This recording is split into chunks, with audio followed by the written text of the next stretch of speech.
किसी ने क्या खूब कहा है कि केवल दान करना ही जरूरी नहीं, आप किसे और क्या दान कर रहे हो ये भी तो देखना जरूरी है। नमस्कार दोस्तों, आप सुन रहे हैं हरीश को। और याद रखिए, अगर आप कुछ अच्छा सुन रहे हैं तो आप हरीश को सुन रहे हैं।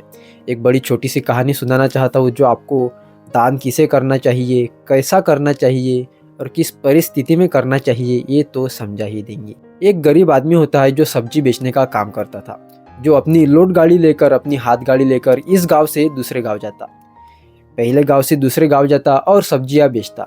एक दिन ऐसे ही एक महिला उसके पास आती है और सब्जियों का भाव करने लगती है और कुछ सब्जियां तो ले भी लेती है और बातों ही बातों में उनका झगड़ा हो जाता है। अब झगड़े में वो स्त्री वहां से निकल जाती है। दरअसल उनका झगड़ा सेंसलेस बातों पे हो रहा था और हमेशा की तरह वो महिला उस आदमी से मुफ्त में पालक मांग रही थी। पालक की हरी भरी एक गड्डी मांग रही थी, पर वो आदमी ने देने से मना कर दिया। तो ऐसे में वो महिला वो जो सामान लेती है वो भी वहाँ पर छोड़कर चली जाती है और वो जो आदमी होता है वो वहाँ पर कुछ देर रुकता है। रुकने के बाद उसे एक गाय दिखती है। अब उस गाय को वो कुछ पालक, कुछ धनिया खिला देता है और वो गाय उसे खाती है और उसके पास कुछ देर रुककर वहाँ से निकल जाती है। और ये सारी चीज़ें वहाँ पर खड़ा एक आदमी देख रहा था।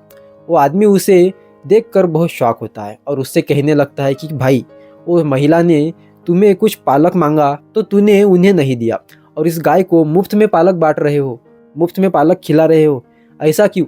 उसे भी तो दे सकते थे ना, एक गाय को खिलाने का क्या फ़ायदा? तब ऐसे में वो जो गरीब आदमी होता है, वो जो सब्जी बेचने वाला होता है, वो कहता है कि मैं उस महिला को वो पालक दे भी देता, पर क्या गारंटी कल वो मेरे आने का उतना ही इंतज़ार करती जितना कि ये गाय। वो मेरे भरोसे पे नहीं बैठती थी, पर ये गाय, मैं इसे रोज़ कुछ खिलाता हूँ, कुछ पालक खिलाता हूँ, कुछ मेथी की चीज़ें खिलाता हूँ, कुछ धनिया खिलाता हूँ और ये गाय रोज़ मेरे आने का यहाँ पर इंतज़ार करती है और रोज़ मेरे भरोसे पे ये यहाँ पर होती है। एक आस लगाए बैठी होती है कि ये आएगा और मुझे कुछ खिलाएगा और चले जाएगा। पर ये महिला तो कल मेरे इस उपकार को या मेरी इस बात को भूल जाएंगी, पर ये गाय इस चीज़ को कभी नहीं भूलेंगी। और तभी वो आदमी वहाँ पर से मायूस होकर वहाँ से चले जाता है। दोस्तों, ये कहानी तो ख़त्म होती है पर हमें एक चीज़ सिखाती है।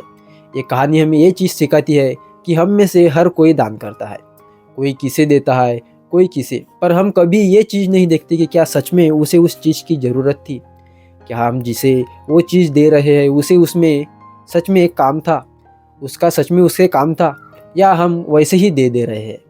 दोस्तों, हमेशा किसी को भी दान दीजिए और क्या उसको सच में उसकी ज़रूरत है ये सोच समझ कर ही दान दीजिए, तभी आपका दान का कुछ महत्व होगा। उम्मीद करता हूँ आपको ये कहानी समझ में आई होंगी। ऐसे वीडियोस देखने के लिए चैनल को सब्सक्राइब जरूर करें। और हाँ, हमेशा की तरह इस बार भी आपसे एक ही बात कहूँगा कि प्रभु की कृपा के साथ, अपनों के आशीर्वाद के साथ, अपनी मेहनत लगन के साथ ऐसा करो काम कि सुनहरे अक्षरों में लिखा जाए आपका नाम। राधे राधे।